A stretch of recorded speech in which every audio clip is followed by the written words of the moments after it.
আপনি কি এটা বললেন যে ধর্মের নামে রাজনীতি এনসিপি করবে না, এটা কি এনসিপির কথা? না, আমি যেটা বলেছিলাম জি। ধর্মের প্রতি সম্মান। এখন আপনি ভোট আসলে টুপি পরে শাহজালালের মাজারে চলে গেলেন হ্যাঁ। এবং বাংলাদেশের মানুষকে দেখেন সংবিধান থেকে বিভিন্ন জায়গায় কিছু রেটরিক শব্দ ব্যবহার করা হয়েছে। হুম।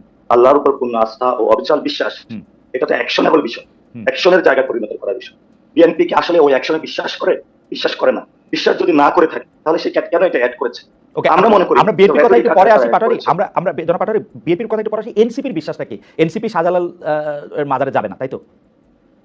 আমরা এনসিপি শাহজালালের মাজারে যে শাহজালালের যে স্পিরিটটা রয়েছে, হ্যাঁ। এখানে যারা নিপীড়ন করেছিল, জুলুম করেছিল, সেই স্পিরিটটা ধারণ করে এবং তাদের যে শান্তিপূর্ণ অবস্থান সেটাকে ধারণ করে। ওকে। কিন্তু শাহজালালের মাজারকে ব্যবহার করে যদি ভোট চাওয়া হয়, এনসিপি সেটা ওকে, বিরোধিতা করে। ওকে, কারণ এনসিপি আমরা কোন এই মাজার জায়গাতে ব্যবহার খুবই স্পষ্ট থাকতে চাই। আমরা অনেকগুলি বিষয় নিয়ে কথা বলতে চাই। তার মানে কোন মাজারকে ব্যবহার করে এনসিপি ভোট বা ওরকম কোন রাজনীতিতে অংশগ্রহণ করবে না, এটা একদম এনসিপির স্পষ্ট জায়গা। না, আমরা এটা করব না। মন্দির যে ধর্মীয় প্রতিষ্ঠানগুলো আপনি দেখেন, যারা করে তাদের সাথে কি আপনারা মসজিদ, কোনো জোট করবেন? যারা করে তাদের সাথে কি আপনারা? না, আমি শেষ করি আসছি। জি।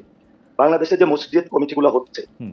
সবচেয়ে ওই এলাকার যিনি ভালো আলেম উনি হলেন মসজিদ কমিটির সভাপতি হবে। সবচেয়ে যিনি ভালো পুরোহিত উনি হলো মন্দিরের সভাপতি হবে। ওকে। স্কুল কমিটির সভাপতি হবে সবচেয়ে যিনি সম্মানিত এবং শিক্ষিত ভদ্র মানুষটা হবে। বাংলাদেশে সোশ্যাল স্ট্রাকচারটা নষ্ট করে দেওয়া হয়েছে।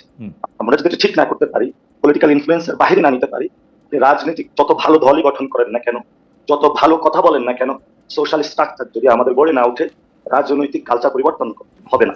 যারা করেন একটা যে প্রশ্ন আপনি যারা করেন তাদের সাথে আমাদের জোট হবে কিনা? দেখুন, আমরা কিন্তু লিড দিতে চাচ্ছি। আমরা সবার মধ্যে সেই সংস্কৃতি তৈরি করতে চাচ্ছি যাতে এই বিষয়গুলো না হয়। যারা আমাদের সাথে আসবে তাদেরকে এই বিষয়গুলো মেনে আসতে হবে এবং আমরা চাই বাংলাদেশের সামাজিক যে প্রতিষ্ঠানগুলো রয়েছে, প্রতিষ্ঠানের প্রতিনিধিত্বের কাছে ফিরিয়ে দিতে হবে।